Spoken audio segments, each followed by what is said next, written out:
अस्सलामुअलैकुम दोस्तों, आज मैं आया हूँ पनगरियों में, जहाँ हम मिले अपने करीबी दोस्तों के साथ।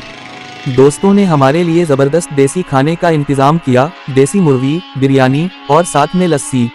खाने के बाद जैसे ही हम फारिग हुए, हम निकल पड़े नेवकूट की तरफ, जहाँ हमारा अगला एडवेंचर हमारा इंतज़ार कर रहा था। आज मैं आपको लेकर चलूँगा सिंध के रेगिस्तानी इलाके थर के बीचों बीच एक ऐसे किले की तरफ जिसे रेगिस्तान का दरवाज़ा कहा जाता है।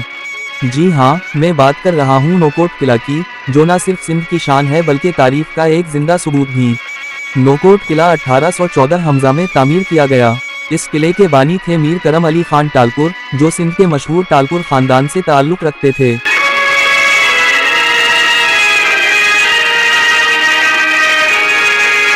टालपुर खानदान ने 1783 से 1843 तक सिंध पर हुकूमत की। उस वक्त सिंध के मगरबी और शुमाली इलाकों से राजपूत कबाइल के हमले अक्सर होते रहते थे। उसी खतरे को रोकने के लिए मीर करम अली खान ने फैसला किया कि रेगिस्तान के दहाने पर एक ऐसा किला बनाया जाए जो दुश्मन के हमलों को रोके और थर की सरहद की हिफाजत करे। नोकोट किला की तामीर भी अपनी मिसाल आप है।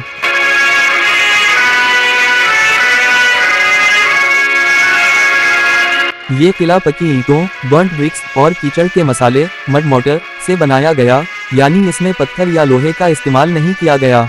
किला की दीवारें इतनी मोटी हैं कि तोप के गोले भी उन पर असर नहीं करते थे। उसके चारों तरफ ऊंची फसीली हैं और हर कोने पर ब्रज वॉच टावर्स बने हुए हैं, जहां से फौजी पूरे इलाके पर नजर रखते थे। मरकजी दरवाज़ा इतना बड़ा है कि इसमें आसानी से घोड़ा गाड़ियां या फौजी दस्ते दाखिल हो सकते थे।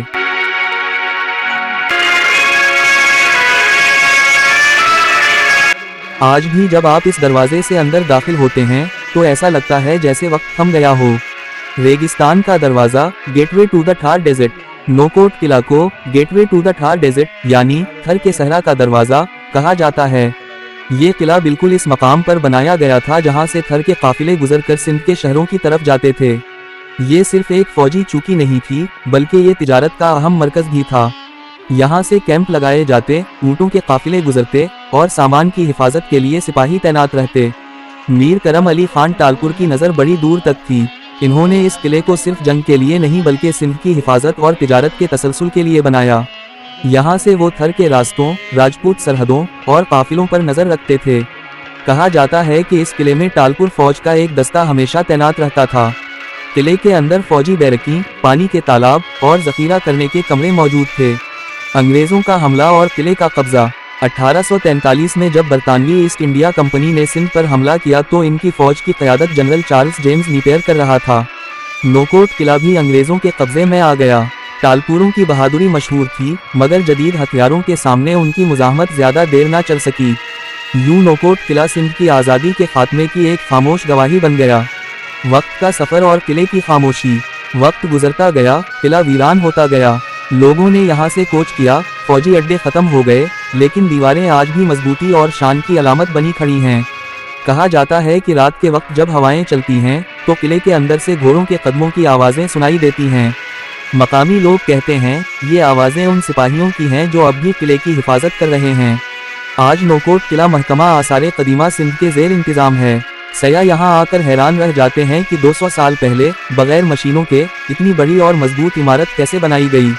ये किला अब थर के सयाहती नक्शे का अहम हिस्सा है, जहां आने वाले लोग न सिर्फ तारीख देखते हैं बल्कि सिंध की तहजीब, फन तामीर और बहादुरी को भी महसूस करते हैं।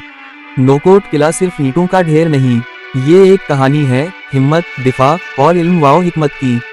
ये किला आज भी हमें ये सिखाता है कि ताकत सिर्फ हथियारों में नहीं बल्कि अपने ज़मीन की हिफाजत के जज्बे में होती है। अगर आपको सिंध की तारीख और इस जैसे किले पसंद हैं तो वीडियो को लाइक करें, शेयर करें और चैनल राजा पाकिस्तानी को सब्सक्राइब ज़रूर करें। अगली वीडियो में हम आपको ले चलेंगे थर के एक और राज की तरफ। तब तक के लिए अल्लाह हाफिज़।